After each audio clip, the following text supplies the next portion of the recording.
Assalamualaikum warahmatullahi wabarakatuh. Masih bersama kami di Yulio Edu Channel, tempat kita berbagi ilmu pengetahuan.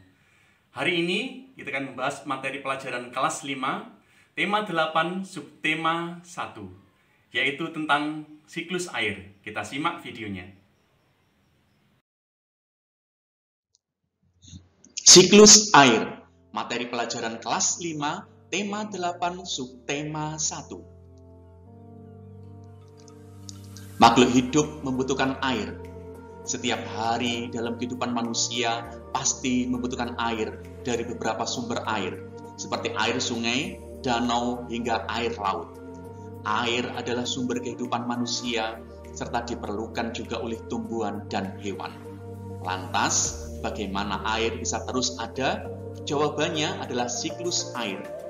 Air merupakan satu-satunya zat di bumi dengan 3 bentuk sekaligus, yaitu padat berupa es, cair berupa air, dan gas berupa awan. Ketiganya bisa bertukar wujud dalam proses daur air atau dikenal juga sebagai siklus air.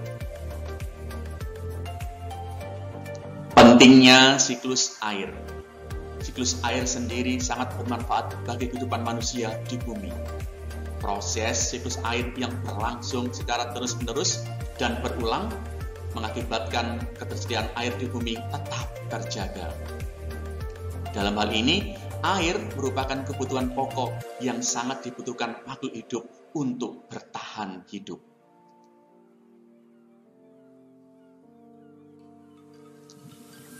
Daur air atau siklus air. Daur air atau siklus air adalah sirkulasi atau perputaran air secara terus-menerus dari bumi naik ke atmosfer lalu kembali lagi ke bumi. Secara sederhana, siklus air ini terdiri dari evaporasi, kondensasi, dan presipitasi, meskipun faktanya lebih kompleks dari itu. Lebih dari 96% cadangan air di dunia ini berasal dari lautan. Tidak heran jika banyak penjabaran daur air dimulai dari tempat tersebut. 5 tahapan siklus air. Siklus air yang dimulai dari laut sendiri biasanya melalui 5 tahapan, yaitu 1. Penguapan.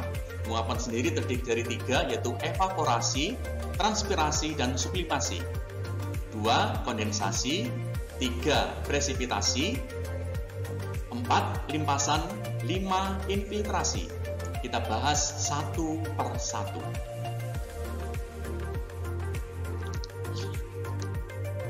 Yang pertama, penguapan. Penguapan adalah perubahan wujud benda dari cair menjadi gas. Jenis penguapan pada daur air meliputi 3 macam, yaitu evaporasi, transpirasi, dan sublimasi. Kita bahas evaporasi. Evaporasi adalah proses berubahnya air di laut, sungai, dan danau menguap menjadi uap air karena terkena sinar matahari.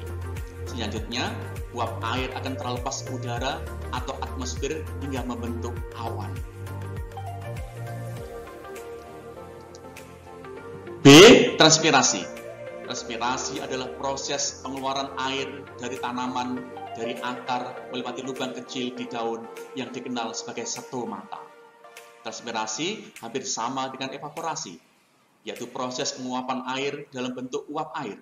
Perbedaan antara evaporasi dan transpirasi terletak pada lokasinya. Dalam proses transpirasi, penguapan air terjadi pada tumbuhan. Uap air yang menguap akan terkumpul hingga membentuk awan. C.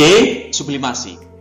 Sublimasi adalah proses penguapan yang berasal dari lapisan es di kutub. Es di daerah kutub akan mencair karena terkena panas matahari.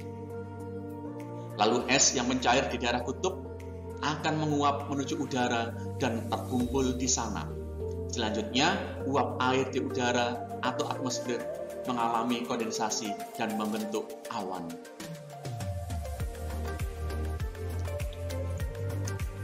Tahapan kedua, kondensasi atau pengembunan. Kondensasi merupakan peristiwa pengembunan, yaitu perubahan wujud benda gas menjadi cair. Uap air yang naik akibat sinar matahari akan terkondensasi di udara. Dalam tahapan daur hidup air, peristiwa kondensasi ditunjukkan dengan terbentuknya awan. 3. Tahapan presipitasi atau pengendapan. Peristiwa presipitasi lebih akrab disebut dengan hujan. Titik-titik air terus bergabung hingga awan berbentuk menjadi besar dan berat, sehingga pada akhirnya jatuh kembali ke bumi atau dinamakan presipitasi atau hujan. Kondisi tersebut membuat air dalam awan keluar dan jatuh ke daratan dan lautan. Presipitasi yang mencapai permukaan bumi dapat berbentuk hujan, hujan es, dan salju. 4. Limpasan. Limpasan adalah proses air yang jatuh ke bumi dengan cara mengalir di atas permukaan bumi.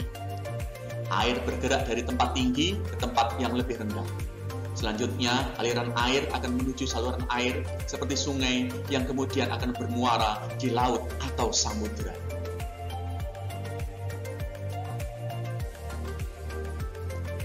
5. Infiltrasi.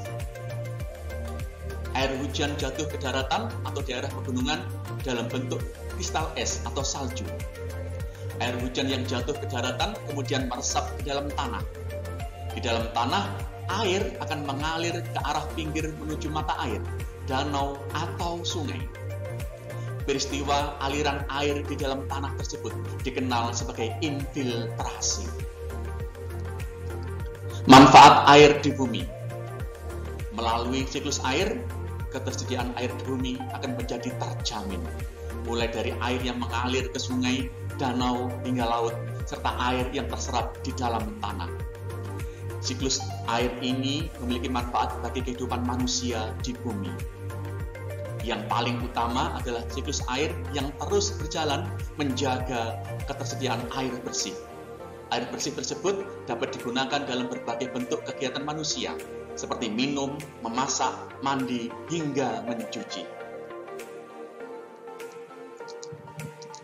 Selain itu, air juga digunakan untuk membantu pekerjaan manusia, seperti untuk mengairi tanaman di lahan pertanian, juga digunakan untuk memberi minum hewan ternak di peternakan, dan masih banyak lagi.